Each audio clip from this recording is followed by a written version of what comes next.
Welcome to this video. Today we talk about Martha Moxley.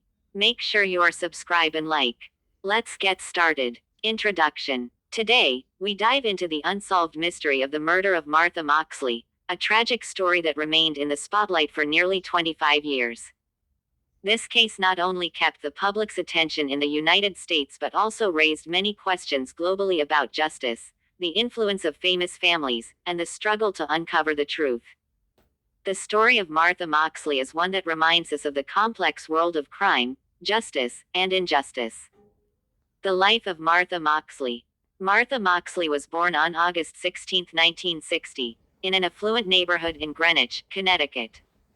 She was a cheerful and social girl, loved by her friends and family. At the time of her death, she was 15 years old. Martha lived with her mother, Dorothy, her father, John, and her brother, John Jr. The family was well established in the local community. Martha was known as a happy teenager who loved sports, especially tennis and skiing, and played an active role in her school community. In October 1975, just before Halloween, Martha was a typical teenager enjoying her free time. She had a few friends, and on the evening of October 30, 1975, she decided to go out with them. They walked through the neighborhood, a safe and quiet area where the idea of danger seemed far away. But that evening would take a dramatic turn. The night of the murder. On the evening of October 30, 1975, Martha went outside to walk with her friends, as she often did. Around 9 o'clock p.m., she left her house and would not return that night. It was an ordinary evening, but it would soon turn into a nightmare for the Moxley family. The following morning, on October 31, 1975, Martha's body was found in her own yard. She had been struck with a golf club and strangled with the cord of her own bed sheet. The golf club, which remains a key piece of evidence to this day, was found near her body.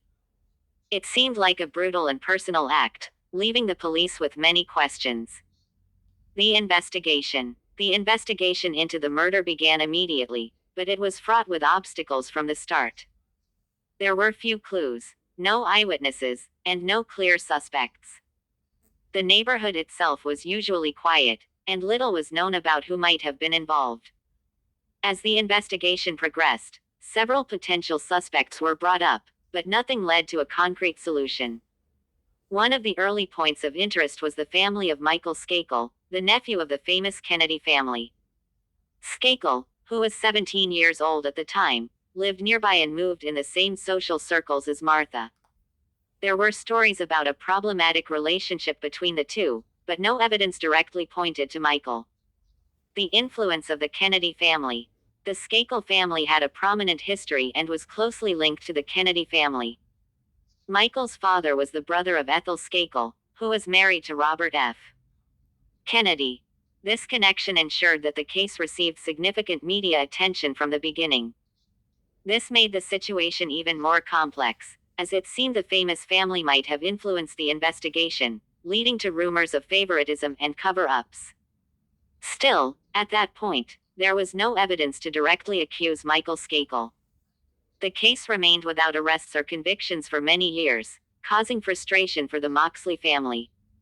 The reopening of the case. It wasn't until 1998, when the case was reopened, that new hope emerged for solving the murder of Martha Moxley. Michael Skakel was once again linked to the case, especially after evidence surfaced showing his disturbing behavior just before the murder.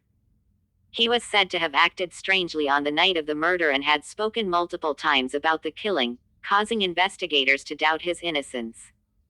In 2002, Michael Skakel was arrested and charged with the murder of Martha Moxley, nearly 27 years after the events. The legal process was intense, and public interest was enormous. He was ultimately found guilty of the murder in 2002 and sentenced to 20 years in prison. The call for justice. While the conviction in 2002 seemed like a victory for the Moxley family, the case remained complicated. Skakel maintained his innocence and appealed his conviction. The legal battle lasted for many years, and in 2013, the conviction was ultimately overturned by a judge who ruled that there had been serious errors during the trial, particularly regarding the use of evidence and the way the jury was selected. The case was once again in the media spotlight, and public opinion remained divided over Michael Skakel's guilt. Some still believed he had committed the murder, while others felt he had been wrongfully convicted. In 2018, he was released, but the question of whether he was truly the murderer remains unanswered. Conclusion: the story of Martha Moxley is one of tragedy, uncertainty, and legal battles. It raises questions about the role of celebrities and influential families in the justice system, as well as the difficulties that can arise in uncovering the truth in cold cases. It remains one of the most discussed murder cases in American history and a reminder of the complexities of the legal system, the influence of the media, and the search for justice, even when it takes years to uncover the truth. The case of Martha Moxley leaves us with many questions. Was the right person convicted? Or is the truth perhaps more complex? What we do know is that Martha Moxley will never be forgotten, and her story has had a lasting impact on American society.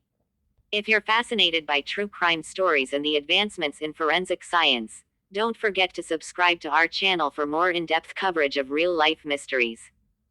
Thank you for watching, and we'll see you in the next video.